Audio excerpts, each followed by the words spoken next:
You're listening to the Archaeology Podcast Network.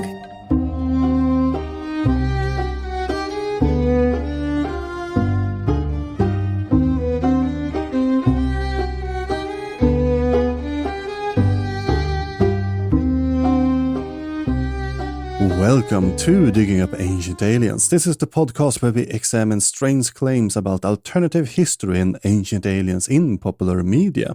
Do their claims hold water to an archaeologist, or are there better explanations out there? We are now on episode 63. I am Fredrik, your guide into the world of pseudo archaeology. And this time we will look at the apocalypse that never happened. The end of the Mayan calendar in 2012, an end date that have spawned movies, books, TV episodes, and, well, people making a living lecturing on it. But December 2012 came and went with no apocalypse in sight. With me today, I have Professor Andrew Kinkella, host of the Pseudo Archaeological podcast, but also an expert on the Maya. And we will try to figure out where this pop culture icon had its origin. We will look at the pseudo archaeological history of Maya studies and, well, the calendars of Mesoamerica. We also have some clips from the Ancient Alien special, The Doomsday Prophecies. And as usual, you find reading suggestions and sources on the website, diggingupancientaliens.com. I also want to thank all of you who support the show through financial means. It's really helped the upkeep of the show, and I'm extremely grateful for your help and support. So thank you very much, my patrons out there.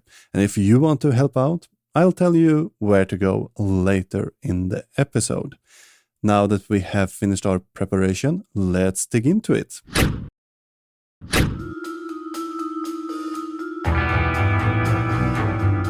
So I like to welcome a, returning guest, Dr. Andrew Kinkella, or Professor Kinkella at Ventura County Community College in California. He has written several papers on cenotes and their ritual use in the Cara Blanca region in Belize. He's a diver and he hosts Kinkella Teaches Archaeology, the Pseudo Archaeological podcast, CRM Archaeology, and was recently seen in Wired answering questions from people from Twitter or X or whatever it's called right now. Welcome back, Andrew. Hey, Fredrik, it's so nice to be here. And thank you for listing every part of my media empire. It's just great. It's great to be back. It's fun to talk about these kind of things. And it's just nice to discuss this with a kindred spirit. Yeah, it's all suffering is always better when you're several doing it. That's right. So, well, this is going to air in May, and therefore we talk about the Maya. And in the previous episode, we discussed general history and pseudoscience regarding the Maya. And today we will focus more on the 2012 apocalypse that came and went, and the Maya calendar. Right. You were teaching in 2012, right? I was. So I was teaching in 2012 until the Earth ended, and I died along with everyone else. And that was a tough day. That was a tough day back in 2012. It was, a bit surprising. Did you get a lot of questions from students regarding 2012? Oh my God. It's serious. Like that whole year, I got questions from everyone, which I don't mind. I enjoy talking about this stuff. If 100 different people ask me about 2012, I'll answer, kindly and take time, because I do find one thing that a lot of professional archaeologists do is they're just too harsh on that stuff. If somebody asks, oh, hey, did the Maya think that the Earth was going to end? They'll be like, of course not. What's wrong with you for thinking that? And I hate that attitude. You have to be open and honest and understand, as we both know, that there's so much pseudo archaeology out there that it's hard for the general public to actually know what's going on. And, people really just want to know the truth. They're asking in honesty, they just want to know. And they know that it's like somebody from like me, who's not only an archaeologist, but a Mayanist.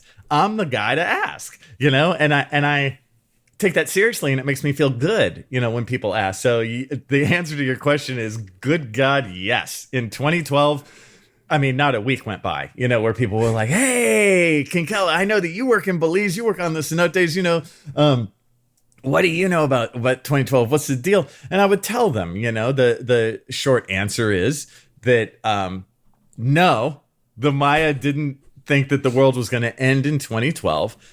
It's just that moment, being December 21st, 2012, was the end of the biggest cycle in the Maya calendar, because the Maya calendar just works on cycles within cycles, right? And the biggest one is a 400-year cycle. So that 400-year cycle was indeed ending. But of course, just like our calendar, where 1999 became 2000, right? A new millennium. We didn't die like Fredrik, I'm pretty sure on the morning of January 1st, you didn't wake up to the cinder that was once the earth. We didn't explode. Same thing with the Maya calendar. It was just the beginning of a new 400-year cycle. And it really is that simple. But this, because it's just a big number ending thing, people have added meaning to it that was never there in the first place. And if you do a deep dive in this world, you find that a lot of that meaning was really added in the last 100 years by like movies and TV and, pseudo archaeological stories and stuff that the Maya have nothing to do with. They were just counting their time. They were just using a calendar. Exactly. But did you have any students who used it as an excuse to not turn in any papers? I would have, if they asked, I might have allowed it just because it was so hilarious. But unfortunately, since it was December 21st, school's already out. You know what I mean? I had by that point, I've just finished the semester. So I forced them to do their final before the end of the world, because that's the kind of professor I am. That's a bit mean. You should have saved it to... I know, but that's who I am. I am a cruel, heartless professor. And you weren't nervous, filling the bathtub on December 21st, just in case. I want to lie and say yes, but no. My favorite side story to this, though, is that it took Maya archaeologists a long time to match the ancient Maya calendar to our calendar, right? So that we could actually know what day the Maya we're talking about corresponded with our calendar, right? It took a while. It took some calculations and to understand that, the Maya world, the 400-year cycle is going to indeed end on our equivalent of December 21st, 2012, right? There was a small group of people who thought that it was 2 days different, that the correlation was like 2 days different, and that would have actually made it December 23rd. And I thought the funny thing would be is if nothing happened on December 21st, 2012, and everyone relaxed and went, yeah, what a bunch of BS, that never would have happened. And then the Earth exploded on the 23rd. But alas, neither happened. Neither happened. Mm-hmm. But what's interesting about the Maya and this idea that the world would end and the prophecy is that almost from the beginning, it started to come. Not that the world would end by the Maya account, but the thing, it was Columbus who started to connect the discovery with America with prophecy, and he started to write a book suspecting that they would this second coming of Jesus and all of that, and the Maya would help take back Jerusalem for Queen Isabel of Spain, and all of that.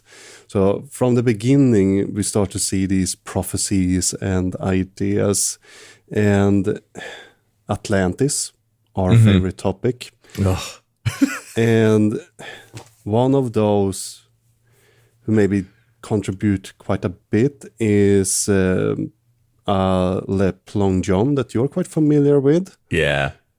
How much can we blame him for the prophecies and Atlantis, Maya? Okay. So there's a lot of blame. This gets really complicated. Like on on my own podcast, what's funny, one of the ones I do is the Pseudo Archaeology podcast. And kind of like you, I just talk alone, just myself, and I just do my own show. And you would think on the Pseudo Archaeology podcast that I would do Atlantis like right away, because it's like it's the one that always comes up. It's definitely top 3, right? I didn't do it, man. Fredrik, I didn't do it for like 2 years. I just did it recently because there's so much to it, as I'm sure you've experienced. There's so many layers to the BS story that is ultimately Atlantis, right?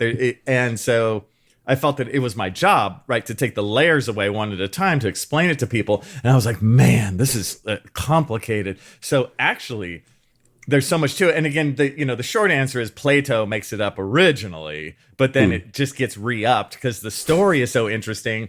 Nobody cared about Plato's point in making up Atlantis. Like he had a philosophical point, to be like, oh, what's good and what's bad, and how should human beings acquit themselves while they're on Earth, all these deep philosophical points. But as he told the story of Atlantis, just to show, just to make a point, everyone listening was like, yeah, we don't give a crap about your philosophical stuff, but where's that Atlantis place you were talking about? That place sounds cool. And he's like, no, I'm just trying to make and they didn't even listen because he was too good at making up his story. And so because the story's so good, it just lives and it lives and it lives and it lives. As you know, dude, you and I know this better than, just about anyone else. It never ends. But so there's this layering. So after Plato's gone, there's other people, one of whom, as you bring up, is Augustus Le Plongeon. I don't want to blame Le Plongeon too much. I give him a little blame because there's actually more blame for a couple people later, like Ignatius Donnelly. I would give Ignatius Donnelly more blame than Le Plongeon. But here's Le Plongeon's deal. And honestly, I always get Le Plongeon mixed up with Brasseur de Bourbourg because both of these guys come at around the same time and they kind of do the same thing. And what I mean by that is, we'll take Le Plongeon as an example. Early in his career, so Le Plongeon is an interesting guy. He's a smart guy, and he kind of takes history and the past seriously, right? He ends up doing real work in the Maya area. He uncovers some things, and of course this is in the 1800s, so I'm not here to say he does excellent archaeology because he doesn't, but you give him half a pass because this is very early days. So what he was doing is sort of half a step away from looting, but he wasn't there just to like steal a bunch of artifacts or something. He really did want to learn about the ancient Maya past from these artifacts he's seeing. Because again, he's there in southern Mexico, he's there in Belize, he's there in Guatemala, right? He's doing all this like real stuff. And so I really appreciate that he and his wife actually had first person experience with these things, right? And really trying to make sense of the past. And he actually did one or two things that are really worthwhile even now. Like that was the beginnings of photography. And he took some photographs in like the 1880s and this kind of thing that are really worthwhile now because some of the things he took photos of aren't in nearly as good a shape now as they were in like 1879. So I got to give the guy credit for at least bringing a camera down. Do you want to take a camera down to the Yucatan in like 1879? Oh my God. That's so heavy. Yeah. Yeah. Heavy. You have to be so careful with it, to make sure it doesn't break. And, oh my God, just dealing with the negatives and stuff, like real difficult. So he took some photos that are like, hey, thanks, Le Plongeon. These photos are awesome. But with all his good work, he then used it to say, and that's why this is related to Atlantis. And you're like, boo, damn it. Because it's just all like real work and then a foolish ending to it. So, the true thing I blame him for is that it's okay to be wrong, at first, but other scientists of the day started to like critique him and be like, "Hey, Le Plongeon, you're kind of wrong with the whole Atlantis thing."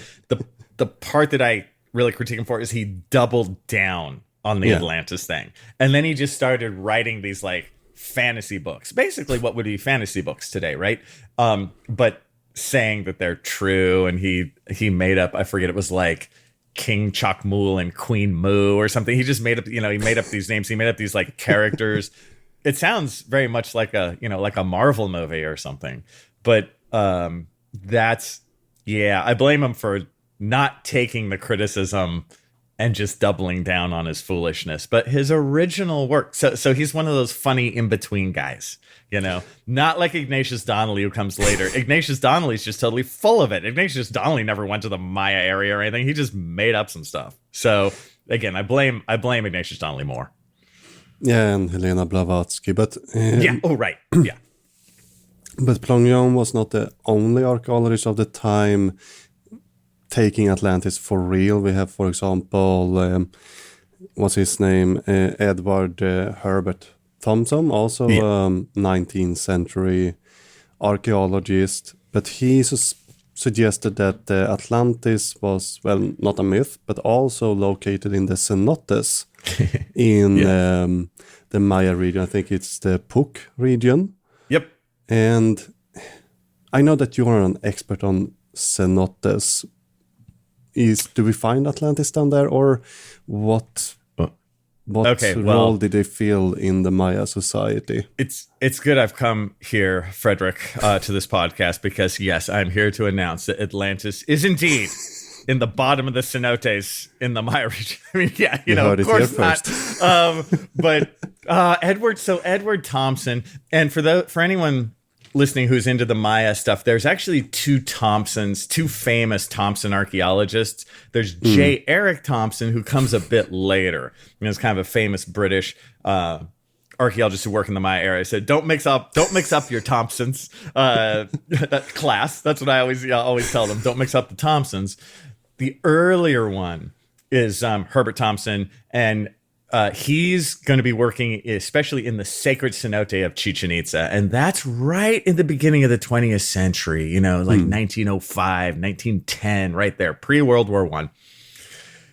Herbert Thompson, or Edward, I think it's Edward Herbert Thompson, it has a bit of the same, I give him a bit of the same of a half pass as Le Plongeon, because he's got this funny story where he has these kind of wild ideas, but on the flip side, he's the first person to dredge the sacred cenote. So now we wouldn't do that today because it would ruin like the stratigraphy under, at the bottom of the cenote and that kind of stuff. But the stuff he found, and meaning by dredge, right? He literally takes this like huge bucket and goes down in the water, and the sacred cenote is like 40 feet deep or so.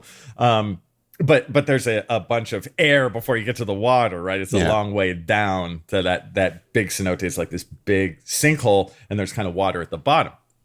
So the water itself is like 40 feet deep. And he had this whole bucket dredge thing that took a lot of time and effort and money to build, right? This sort of crane thing that goes over the cenote, and then this bucket dredge that goes down. And as he dredged that area, he did find a ton of really interesting, really rare, Maya artifacts. And of course, they're so interesting and rare because they've been preserved in the water. And so you get things like a solid rubber ball, like an actual Maya rubber ball used to play the ball game, made out of rubber. You're never going to get that on an on-ground site. So he does find all this interesting stuff, and he does like move Maya archaeology a little forward with that. You got to give him that. But then at the same time, same idea as Le Plongeon. Hey, I found all these great artifacts, and I'm trying to explain the Maya, and therefore that's why Atlantis is down here. Ah, damn. 2 for 2. But what was the function of the cenotes? Okay, so the cenotes themselves, the real aspect of them is that they were places where the Maya would go to perform rituals in order for the rain to come. Now, you want rain because rain brings you crops. Yeah. And of those crops, you get corn.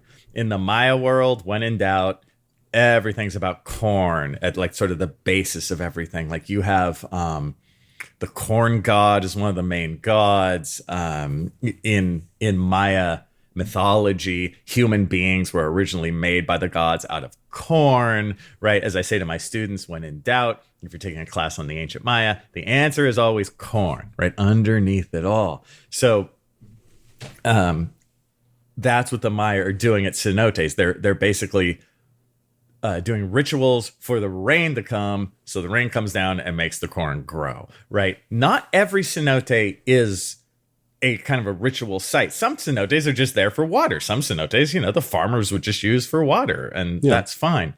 But some of them, you do find really good evidence for ritual. A lot of times they'll have a little tiny building on the side, which is kind of this like water ritual platform. The sacred cenote where Thompson worked, that has one of those little buildings, like this water shrine. And some of the places I've worked had that too, and some don't. So we have talked a little bit about Mayan calendar already, but let's see how Ancient Alien deal with it in their show. I prepared a couple of clips. So I have a clip here dealing with the Mayan calendar. It is a true thing to say about the Maya that they created the most elaborate calendar system of any culture in the world. They had a solar calendar, but before that they had the sacred calendar. When you look at the ratio between those two, you get 365.2422 days for an actual year. The atomic clock says that it's 365.2420. But they admit that at the fourth decimal point, they could be plus or minus 5 wrong. So we're not sure who's more accurate. Is it the Maya or is it the atomic clock? What do you feel about this statement? All right. So this is one of those things, man. You can hear my voice is a little bit lower. It's depressing because it's just a stupid waste of time. Like that whole thing, that little minute that we both experienced, we're never going to get that back, Fredrik. That's gone. Yeah, and so what that is, which is it's so funny just watching that, it wasn't even a minute, 38 seconds or whatever it is. It's like, there's the problem with modern pseudo archaeology or just pseudo archaeology in general. It's just a gobbledygook bunch of BS where they do what, of course, we call cherry picking, where they'll take one or two little facts, from a little fact from here, a little fact from here, but then they blend it into this mix of nothingness, like that whole 365.242. I'm like, what? And then you do have. So the reality of this is the Maya actually and as always. It bums me out. As always, the real story of the ancient Maya calendar is much more fascinating than the BS we just watched, right? The true story is the Maya have 3 calendars going at the same time. They have the 260-day calendar, which is basically like an almanac. It's very ritual. It's like, oh, you're born on this day in the 260-day calendar. That means you're this kind of person, right? Very sort of into belief and mythology. Then they do have a 365-day calendar, but it just counts normally 365, although they do their months different than us. They split it up a bit differently, which if you think of it, it doesn't matter how many or few months you have out of a year. You just have to land on 365, So they just have a different way of landing on 365. And then they have the long count, which is simply a count of the days since what they define as the beginning, like the beginning of time or the beginning of, people, which is in 3114 BC. I want to say it's August 17th. Here, wait, let's check. I wrote it down somewhere. Where did I write it? Oh, no, August 13th. August 13th, 3114 BC. That is what they see as like day one. And so the long count calendar is simply, again, a count from that day. Like it's the equivalent of saying, today is 1,256,459 since the beginning of time. Tomorrow will be day 1,256,430 since the beginning of time, right? You get that's what it is. And that's actually what makes the long count so great, because we as archaeologists can match our calendar to that. Like the long count is what we use in order to figure out, oh, they meant December 31st, 2012, right? So the Maya have this fascinating multiple calendars going on at the same time. You see how important the measurement of time was for them. And that's so great. But then you have this like empty show that is just this gobbledygook mishmash where it's like, oh, they are more precise than an atomic calendar. No, they're not. It has nothing to. It's just a dumb story made to like fill in TV time and confuse everyone. Yeah, because as far as now, I'm not a Mayanist at all, but as far as I understand, the Maya did not have the leap year, so the 365 kind of would get out of whack, and the priest would have to repair it by, making adjustments to the calendar to get it back into place. But you can also think that, like how I just explained the long count doesn't care about leap years or anything. It's just the count of the days. You know what I mean? Every time, as long as you don't forget a date, it's like the weekdays. It's a very accurate calendar as long as you remember Tuesday comes after Wednesday and all of that. And you're all count good.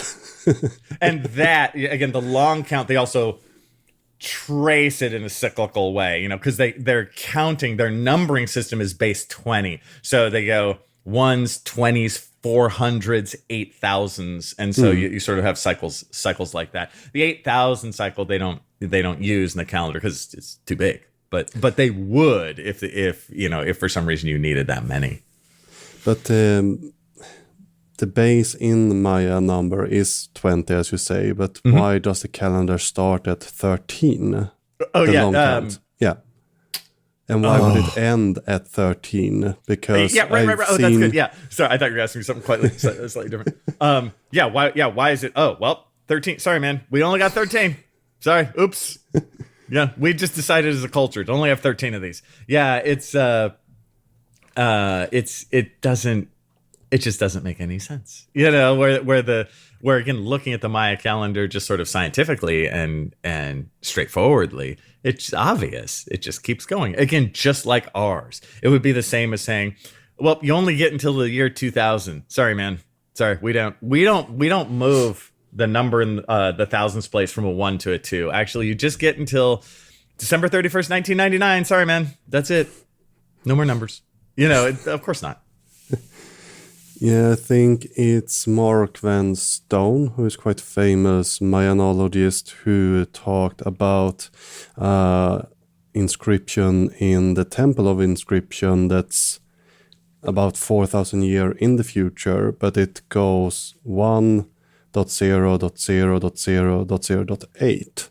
So he suggests that it actually would go to 19 and then count further. So the 13 would not be the end of time, but just time of that cycle, and then just bump up one on the notch.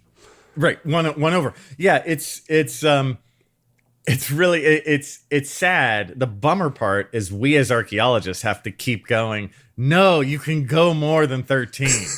Because they just. The other side, the pseudo archaeology side, just keeps going. But, what if? And on top of it all, can't we just go like, hey, everyone's still alive. Like nothing happened, But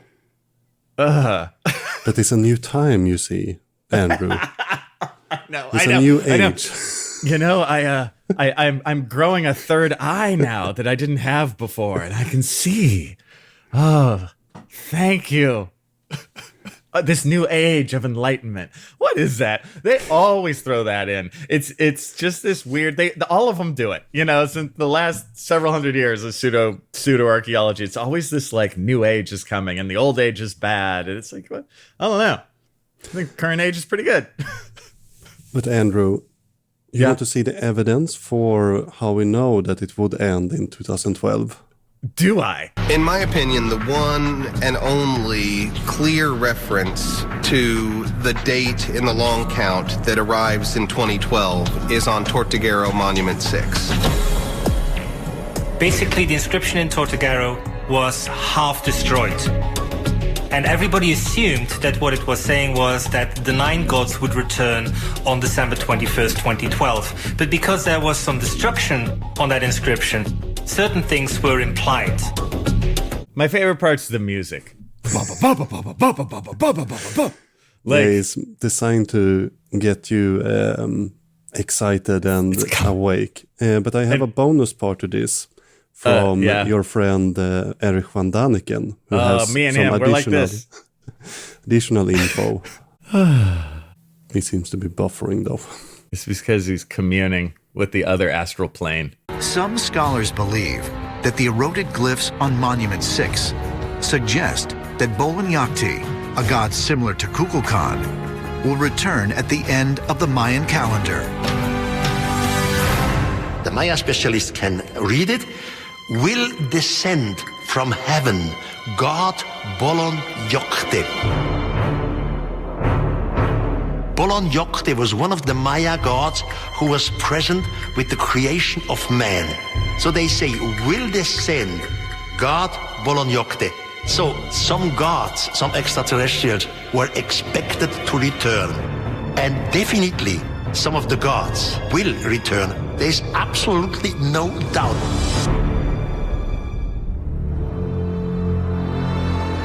Who was this Bolanyakti? According to the documents that have survived, and they're only fragmentary, he was always described as someone with great powers who had the capacity of flight and who had incredible knowledge about the universe. The god Bolanyakti is not a very well understood god. It took a little bit extra there, but Yeah. You know, Fredrik, why do I come here? Why do I come on this show with you? Okay, you really know just where to hit me. You know, you just reach right in. This is Indiana Jones. You know, you're just reaching right in. You just grab my heart like right out of there and then light it on fire. Like that's what this is for me watching this stuff, because again, it makes me sad, just like the previous one.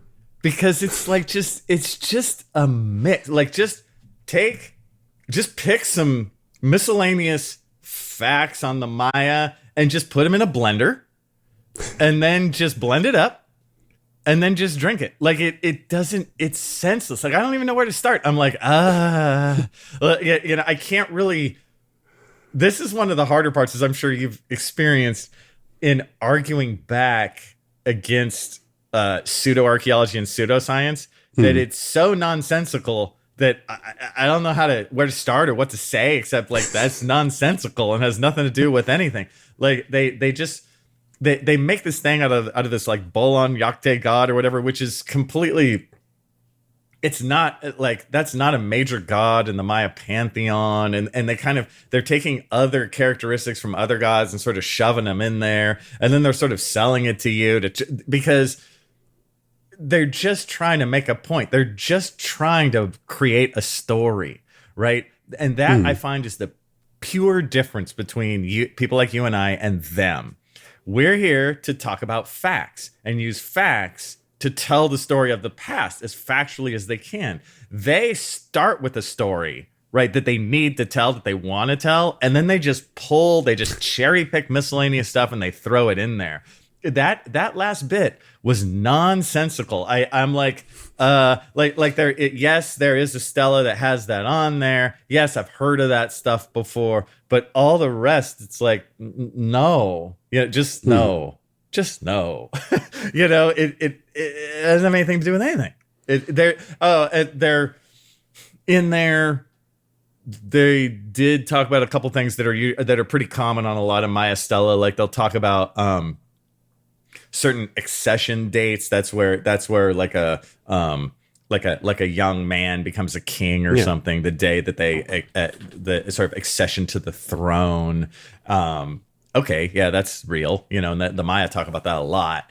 But there's never this extra of like, and then he had wings and flew into space. Like what? That I can't even, off the top of my head, I can't think of a single Maya script that refers specifically like wings and flying or something. I don't know. There's symbolic stuff like when the Maya lord dies, he goes up the basically up the Milky Way in a canoe. So there's this sort of idea of entering the water. Like if you hear that a Maya lord has entered the water or entered the road, that doesn't mean that they went swimming or went driving. That means they died because they're on this like mythic journey up to the world of the sky, right? And it's doubly sad too because real Maya mythology is fascinating. Like the story of the hero twins, and again, the story of how the Maya lord goes to this world of the sky. What is the world of the sky versus what is Xibalba, the underworld, and the trials of Xibalba. All this, I love mythology, but that's real mythology, real Maya mythology. Not this just pastiche of weirdness that the pseudo archaeology world does. They just slap this stuff together. I'm like, okay, wait, your point is that, what is it that a Maya, I guess a Maya god who's also a lord, like went into space, I guess? I don't know. It's just, I think that's the idea, but I've looked up several translations later, and they seem to not agree on really what the god is. That glyph seems to belong Yokte, many strides, 9 lords. So there seems to be a disagreement. 9 lords, what's that? Like, again, you're talking to somebody who's a Maya archaeologist who's heard this stuff for decades, and just who has a real interest in it. Like, I enjoy hearing the real Maya myths, and I enjoy hearing them told well. But this has the whole Bolon Yakte thing. That's another thing that I get in the pseudo archaeology world. They'll list some weird, like, second stringer god that they've actually kind of almost made up because they've pushed together a couple things. The only time I've ever heard Bolong Yakte is in this stuff. like I've never dealt with it or heard about it in normal good old Maya archaeology. We're dealing with the real Maya gods like Chak, which is the rain god, or the corn god, the heavy hitters that are in all the mythology, not some. If you're going to have a Maya god fly to the stars, isn't it going to be Chak, the rain god, who's in the sky already? He has a shorter trip. Yeah, you could think about it. But the Maya lords, if I'm not mistaken, tended to dress up as the different gods in ceremonies. Oh, yeah. Right? Yeah. That's true. Like, that's fair. They would take aspects of certain gods depending on what the point they wanted to get across. Like if you're a Maya lord and you want to show to your city that you've done the correct amount of ritual to get the rain to come, you might impersonate or bring into yourself like the rain god Chak, or this kind of thing, and use symbolism of water, like water lilies and fish, this kind of stuff. Sure. And that makes much more sense, right? It's not this weird. Yeah, because one suggestion by Mayanists of the translation of the stele is that on that date, the lord that's depicted on the stela will impersonate Bolon Yokte and then it kind of breaks up some ceremony, probably, which makes sense. That makes both historically. Thank you. Yeah. Thank you. See, all that other stuff was just fluffy nothingness. That sentence you just said, there you go. That's what it says. I've seen that kind of stuff a lot. That totally makes sense. That's what they're going to write. And these stela, where they would chisel this stuff in, is propaganda in the most basic sense, right? It's just to show the Maya lord at his best, just like we do with our own politicians or whatever. Yeah. Show him at his best and be like, on this day, he's going to impersonate this god and our city's going to be doing just great because of him, right? Of course. And I mean, Maya prophecies, while there are some prophecies they're really boring, as I've realized. I mean, I found one that 137 years hence it will be a Tuesday and it will be the 200-year anniversary of our king's birthday. I mean, it's just not much of a prophecy, more than a statement that's time passed. No, exactly. It is. And it's just to sort of show longevity and, Yeah. But they have more evidence. Oh, look! I don't know. I think I need a doctor, some sort of nurse, just with Fredrik, okay, just do it. Just do it. It's one of thousands of mud bricks that we found at Comalcalco.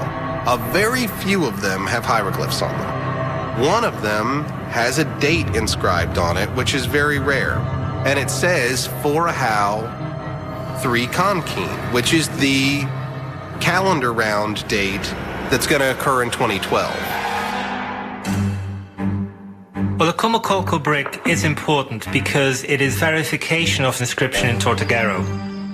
The brick has shown that the people who thought that it meant the 9 gods were going to return were right. Okay. I don't know. It's what's funny is this gets really sort of nerdy in the Maya world, but when he said for Ahau, I thought he was going to say for Ahau 8 Kumku, but he said for Ahau 3 Kumku. For Ahau 8 Kumku is like, I believe it's the first day of the Maya calendar in 3114 BC. But he was like, oh, for Ahau 3 Kumku. I'm like, what? Again, I don't know. And that the for Ahau 3 Kumku thing, that is a reference to the like the 260 and 365 day calendars, like the smaller cyclical calendars. So that's what that is. But I don't know. You know, this happens a lot too in pseudo archaeology. In their cherry picking, they just bring up the most sort of to the side, no big deal, you know, example. It's the equivalent of being like, but what about this rock? What about this one? And you're like, I don't. What? It doesn't. So what? I don't. As with all these clips, It's a nothing, basically. Yes, I wish I had something more just funny and winning to say, you know. But I'm just like, I don't know what they're. But I know what they're getting at. Yeah, you know, which is that, you know, 2012 is a thing, and it's the Maya culture started from outer space, and you know all that BS. But it's just. It's in terms of comparing it to the real world, the real scientific world, it's just nonsense. So I have that feeling that people like you and I get if you're trying to argue against this, that you can't, because it's just empty gibberish. And then of course, when somebody like me goes, look, I can't really say anything about that because it's just empty gibberish, they go, See, you don't know. You're just part of big archaeology trying to shut down the truth. It's like, no. I'm being honest that like this inscription, while interesting and cool, it doesn't relate to anything more. I'm sure the reality is just like with the Bolam Yakte thing we were just talking about, where it's like, oh, it's a specific date that just talks about, oh, on this day this happened. The Maya have so many of those. But it's not with only not these the two dates, we don't really get a year right. Or would this be a date that only occurs once in this cycle? Those cycle all the time. So even with again, not to get too technical, but like those two dates together, you can get something like that once every 52 years, or even sooner. I forget, but there's sort of a great cycle where the 260-day calendar and the 365. Remember, we're not even talking about the long count. That's like separate. Where the 260 and 365 kind of come back to sort of zero each other. It's once every 52 years. Again, called the Great Cycle. And funnily enough, I just turned 52. And one of my mentors, I was talking to her, she was like, hey, great cycle, good for you. You know, I'm like, oh my God, that's right. So, Fredrik, I'm one great cycle old. Yeah, that sounds better when you introduce yourself, maybe. Yeah, I think so. Maybe I should do that. I'm a bit over a half cycle. Just enjoy the cycles, man. The cycles go too fast. And if you weren't angry at me before, you might be... I was angry at you before, by the way, just so you know. Okay, then you can only be more angry. The Mayans were incredible at what they did. The big question is, how did they know this? You have to say to yourself, perhaps civilizations might be much older than we think, and they passed down knowledge for hundreds and hundreds of thousands of years, or somebody came down and taught them. Well, obviously that's true. It's like, and based on nothing. Like this is one, that comes up all the time. This is one, the theme of stuff being much older than archaeologists say.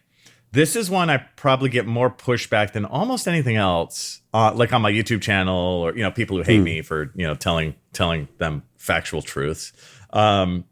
This one, it's like, you don't know, like that the age of the Sphinx is much older. Oh my God, that one never ever ends. It's like, dude, the face on the Sphinx is the face of the guy in the pyramid right behind the Sphinx. It's the guy. It dates, you guessed it, to when the guy died. Which is about 4,500 years ago. But they always do this water erosion hypothesis BS. I can't even say the word water erosion anymore. I've heard it so many times. I'm like, no, this is not true. Stop. But they won't. It's like you can date the Sphinx other ways to show. It's like, okay, yes, it's only about 4,500. It's not tens of thousands, hundreds of thousands, whatever. It's just not. None of this stuff. Whether it be the Maya, whether it be the Egyptians, it is not hundreds of thousands of years. The other one they bring up all the time, and I know this goes beyond the Maya, is Göbekli Tepe. Göbekli Tepe, they bring it up all the time. And they always say that archaeologists can't stand Göbekli Tepe. I'm like, look, I am an archaeologist and I love Göbekli Tepe. Okay. So just when you say all archaeologists can't stand Göbekli Tepe, you're already like telling a lie, because I like Göbekli Tepe a lot. What makes Göbekli Tepe interesting is that it's very early for what we call megalithic architecture, right? Big stones, like stones that are like 10 feet tall, to be carved and stuff. So the site itself is really fascinating. And it dates to around, 9,000 BC or somewhere in that vicinity. I forget the dates, specifically. But yes, Göbekli Tepe is real. It's interesting. It brings up interesting questions of what like social organization was at the time in the Near East where it's found. It doesn't prove that it was some big city or something. It wasn't. But was it sort of the just sort of like a village level society, or did they kind of have a main chief who had this done? And those are all super interesting questions, but they're easily explained in the natural world of human beings and archaeology, and fascinating. So these guys hang on all those like somehow like right after I say that, they'll still say, you don't know, you don't believe, I'm like, you weren't there. No problem.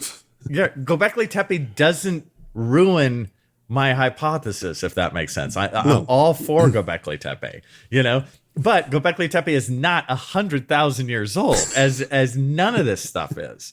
We just had yesterday, my students were asking me about the Gunung Padang Pyramid, right? The one in Indonesia that is a hill. It's a natural hill with a little bit of archaeology on the top. Now, the little bit of archaeology in the top is really interesting, but if you date the bottom of it, you are dating the earth.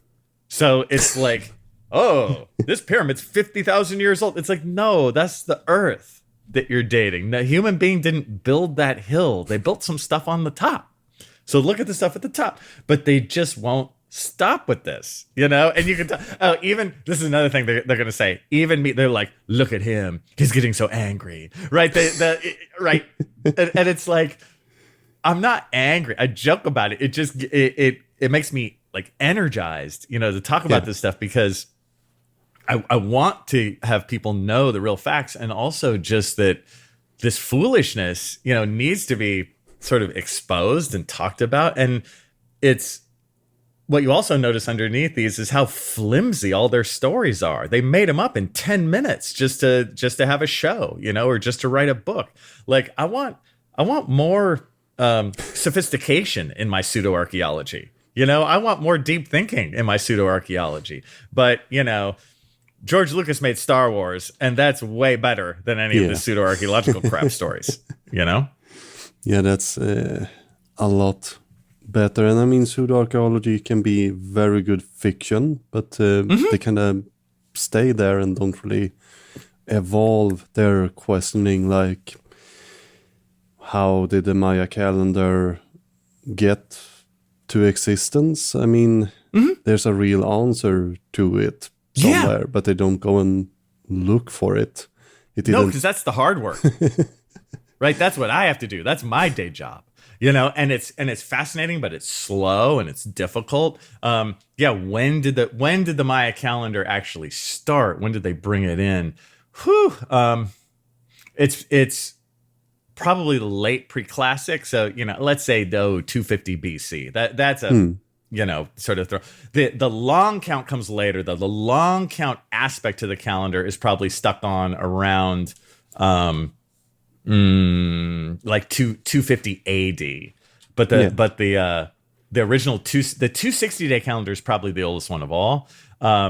The 260, 365-day ones are probably, 500 years earlier, a little more. Hard to say. Hard to say when Maya hieroglyphics first came in, too. Probably around the same time, give or take, in 250 BC. Because there's some early ones. What's really interesting about the Maya hieroglyphics, the earliest ones, some of them are really hard to read, and it's probably because they weren't quite standardized yet, meaning this group was kind of writing hieroglyphics this way, and this one was kind of writing hieroglyphics this way, right? And it wasn't like standardization across. But those are the fascinating questions. Okay, when did they actually get it together? When did they standardize this sucker? Like, that's fascinating. It's not like, oh, and then they grew wings and flew into the cosmos. Yeah, and they're depicting a snake, so it must be a spaceship. But oh God, I know. But I mean, it was only Maya, right? And I saw some name Istmain, that used a long count. There were only two groups. I don't think the Aztec used a long count calendar, right? They had a calendar, but they didn't have a long count. The Aztec one is still, funnily enough, sometimes a bit tougher to me, aspects of it to translate. The Maya hieroglyphics are much more dense, I would say. There's just much more to them. The Aztec ones, there's a little bit. They're a bit thinner. It's my own feeling on these over time. The Maya are kind of deeper and denser, and there's more. So I think the other group is, it might be Izapa. I'm not sure what's on there, but it's all the same. What we have to realize is all of this, whether it be the Aztec, the Olmec, Izapan culture, the Maya, it's all under the umbrella of Mesoamerica. This is where there is connections, right? So often pseudo-archaeologists make connections that are totally not there. They just make them up. Here, there are obvious connections, like anywhere from early Olmec times, which, 500 BC, 1000 BC, all the way up to the latest, like Aztec times of contact period, like 1500 AD. So we're talking 2500 years. You see stuff like the rain god through the whole thing, and in the Maya world, it's Chak. And in the Aztec world, it's Tlaloc. It's the same guy, So there are tons of connections there, and it's interesting over time, kind of which area of Mesoamerica kind of comes to prominence and which other area kind of falls apart, And again, those are the interesting questions. Teotihuacan and all of this. Teotihuacan is a huge city on the outskirts of Mexico, right? That really, it was the center of the Mesoamerican world for a little while, like 500 AD. So there's so many interesting things happening. Something they do like to do, however, is to mix up the Aztec stone calendar with the Maya calendar. Yeah. It's happens. and again, the Maya stuff I know, really, really well, and I feel good to doing a real deep dive. The Aztec stuff is a little different, it's a little layer, and even like the Maya. See, I'm already doing it. The Aztec calendar stone, it's not even necessarily a calendar in the exact same way that the Maya stuff is. It's more, a little more symbolic there. My favorite part, actually, this is fun. My favorite part of the Aztec calendar stone is on the edge. I'm giving I'm gonna give pseudo archaeology. I'm gonna give ancient aliens another show right here. So on the edge of the calendar stone, so the calendar stone is this big circle, right? On the edge, there's these little like dot patterns. Like obviously they made it. These aren't just little scratchings or something. There's these like obvious dot patterns on the far edge. Those are likely constellations, and I love that, to try and figure out which constellations they actually are, and this kind of stuff. One of them is probably Orion, but of course you can, you know what? Or the here don't say Orion's belt, Tikal. Yeah, of course. And then I want to take the challenge and write a better Ancient Aliens episode than they could write, like based on that, because of course you can do the whole Stargate thing of like, okay, there's these like various constellations around the edge of the thing. So of course, during December 21st, 2012, it'll have a dull glow, and then it can turn, and then of course, whatever side you turn the Aztec calendar to, that's where your spaceship goes. Like, so you want to go to like the Orion's belt, you just make sure Orion's belt's at the top, and then you go to Orion's belt. See Stargate. You're welcome, ancient aliens. I mean, I can help too, because while the Maya don't have a end time prophecy, the Aztec actually have. They have, for example, they mention 4 movement in the second read year. Next time that happens is in 2027. So we can. Well, we always have one we got to look forward to. We have a new apocalypse coming up, 2027. Well, as before, I was lying. I was hiding in my bathtub, cowering. I'm going to do that again. 2027. I'll mark my calendar. Oh God. I think even the Mixitech have a end time in the second year 13 rabbit, whenever that is. I didn't find a... Yeah, I don't know. Right, the Mixtec. The Mixtec are another one. So that's another culture in Mesoamerica. So all these cultures are sort of vaguely interrelated. It's really, really cool. And we will maybe start to round off, but I will show you one last thing. Okay. You see that I'm still breathing, so you've got to take me down. Yeah, and it's actually because I have no idea what's going on here. And it's with Mark Van Stone. Okay. And I have shorted this with pins, and I think he's edited out of context, but I can't really get this. And that could happen. Like, I feel for these guys, and just on an aside, I would just say that I do think that archaeologists in general should continue to actually do their best on these shows and that kind of stuff, and just keep pushing, because we've lost the fight with pseudo-archaeology in terms of the media. Pseudo-archaeology is everywhere. So I think it's better to just go for it, even if you're edited out of context, which just happens. Just go for it. The more of us, if there's just a ton of real archaeologists at the gate who just push through the system, we could actually maybe start to turn the needle. It's okay when I don't blame him, if he's edited out of context. So anyway, let's see. Let's see if it's plays also.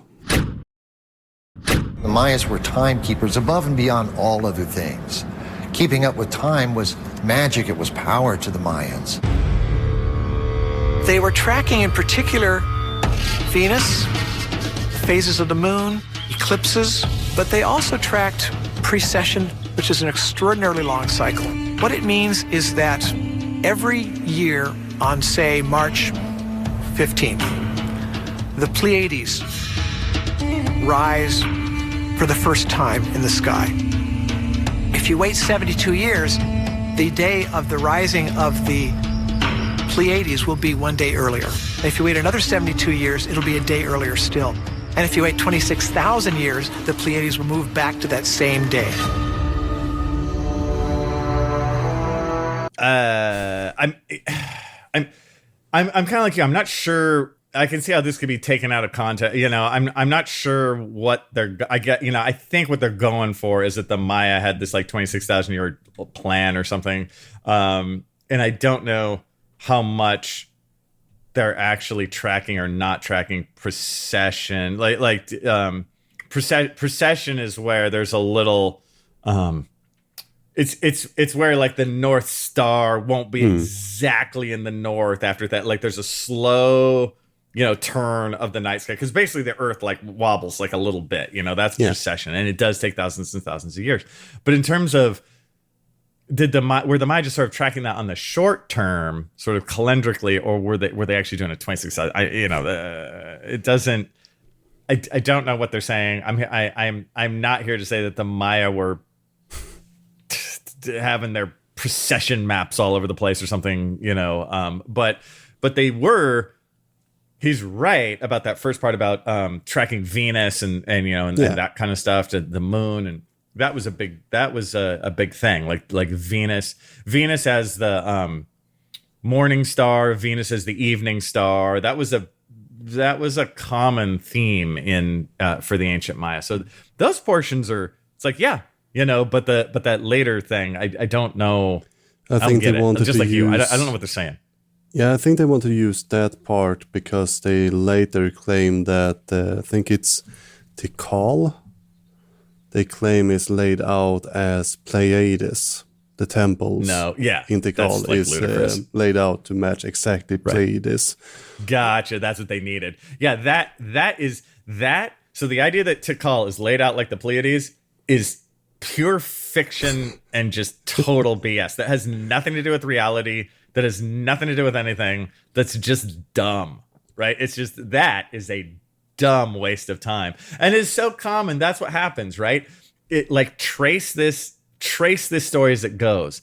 The first 15 or 20 seconds, that was real stuff, right? You're like, oh yeah, and the Maya traced the Venus and the phases of the moon. That's true. They took that stuff really seriously. And then he's like, and then they show the rising of the Pleiades. I'm like, I don't see that much. And then he's like, and then it's every 26,000 years. I'm like, I don't see that at all. And then they're like, and that's why Tikal is laid out like the Pleiades. So like, no, it's not, right? So it just spins out and out to nowhere, right? A very common construction of one of these stories, starts with some reality of some real facts. And then just moves to crazy Nowhereville. If you watch Graham Hancock's Ancient Apocalypse, he does the same thing.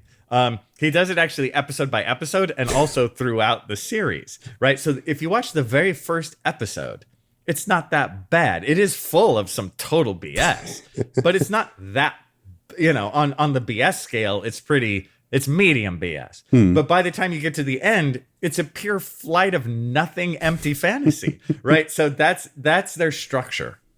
Yeah, and they have the similar structure here. So they put Mark Van Stone and others in the beginning, and then more and more Van Daniken and Tsoukalos and the others take over. You notice too who they're interviewing, as they go. But they have a lot of strange claims about, especially how things line up. Orion's belt theory is one of those common stuff that just keeps popping up. My favorite is about the city of Teotihuacan, where they also have Orion constellation there, of course. But my favorite is that Teotihuacan is laid out as a supercomputer with 3 CPU processes. Oh, I get it.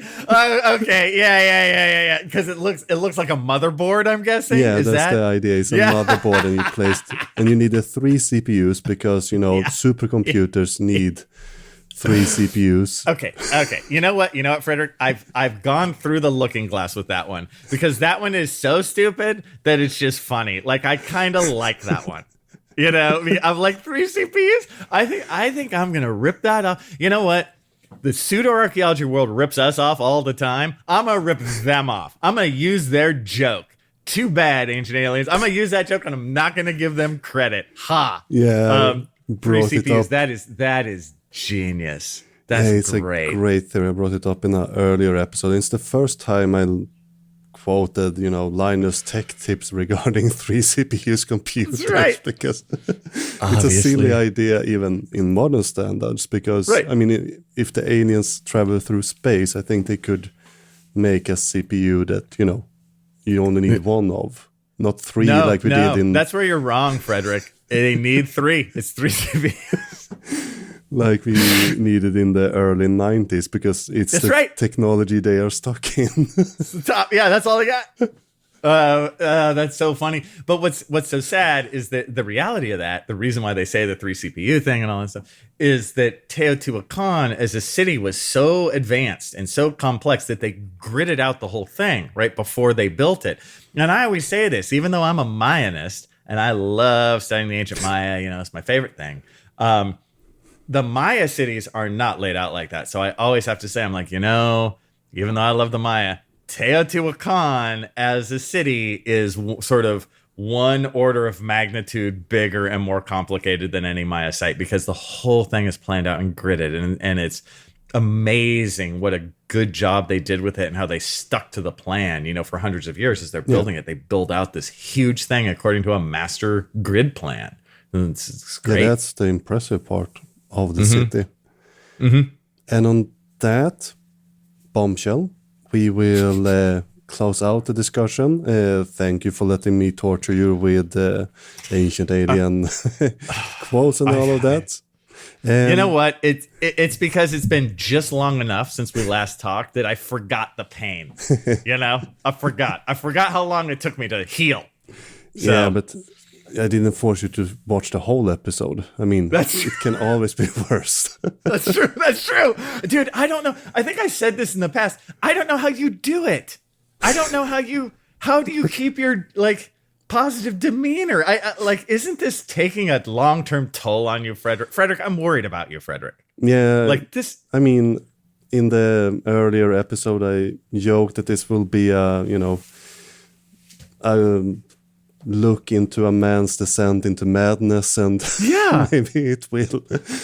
But I don't know, man, because what's funny is we both do this similar stuff. I have the Pseudo Archaeology podcast, and you have Digging Up Ancient Aliens. But over time, so I think about you, and I'm like, man, but Fredrik is always, right in the thick of it. I sometimes do other shows that are a little bit lighter, and are in other aspects, but you're just covered in it all the time. And I do worry. I'm like, I'm just worried that it's going to give you long-term traumatic brain injury. Man. I will snap one time, but I mean, the sad part is it gets easier watching the episodes. So before I used to, spend hours watching one episode. Now it's just, supercomputer, 3 CPUs. Yeah, that checks out. Right. Do you have a method now where you just where you can kind of make fun in real time or something? Is it a little lighter for you?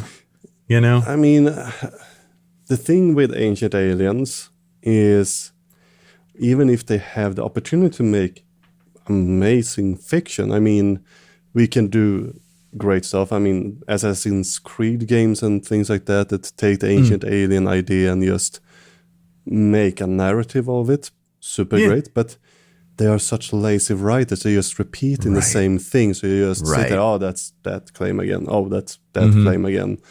And I mean, after a while, it's just reruns of reruns. And then all of a sudden, we talked about Rasputin. But what has Rasputin with Ancient Aliens to do? Yeah.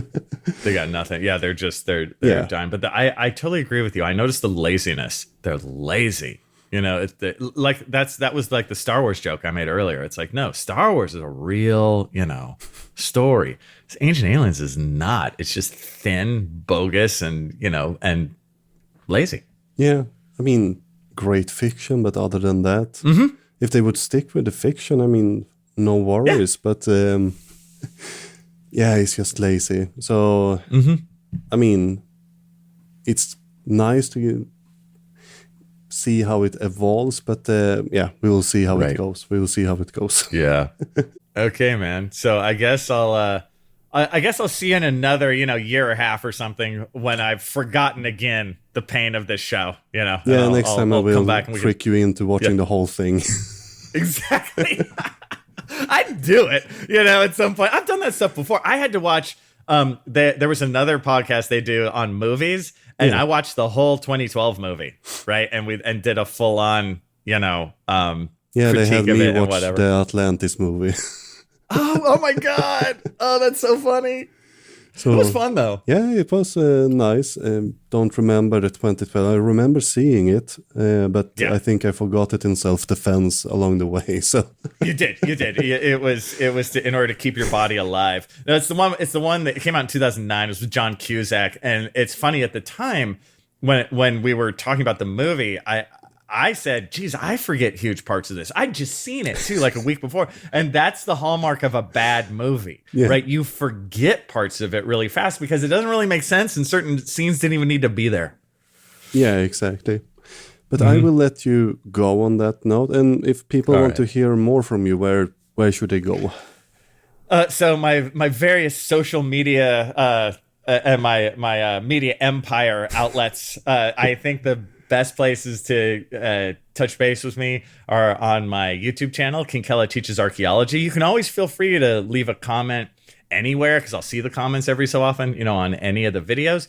And then my two podcasts, which are the Pseudo Archaeology podcast, which is very similar to this one. And then I'm also a part of the CRM Archaeology podcast, which talks about like modern local issues in local archaeology. Well, thank you very much for your time. Hey, man, thanks for having me. This was fantastic. And if you want to hear more of Kinkella, you can head over to the Pseudo Archaeological podcast or check out his YouTube channel, Kinkella Teaches Archaeology, where you can find more amazing stuff from Kinkella. And next time we meet, I'm not sure what we're going to talk about yet. This is recorded a bit beforehand due to me traveling. But until then, please spread the word by leaving a positive review on platforms like iTunes or Spotify, or even better, recommend an episode or two to one of your friends or several of your friends. Have them listen to an episode in the car on a long road trip where they have no escape. And if you want to find out more about the show, check out diggingupancientaliens.com. And as usual, you find a bit of sources and resources and where you can go and find more info about these topics on the episode page over there. And if you want to support the show, you get some bonus episode, early content, extended episodes sometimes even. Just head over to patreon.com/diggingupancientaliens. Or if you prefer, we have a members portal over at diggingupancientaliens/support. And if you want to find Kinkella's show and all the other great content we have on the Archaeological Podcast Network, just head over to their website, archaeologicalpodcastnetwork.com. And if you want to contact me, it can be done through most social media sites. If you have comments, corrections, or want to write an email in all caps, my email is fredrik@diggingupancientaliens.com. Sandra Martelor created the intro music. The outro is by the band called Trallskruv, who sings their song Foliehatt. Links to both of these artists can be found in the show notes. Until next time, keep shoveling that science.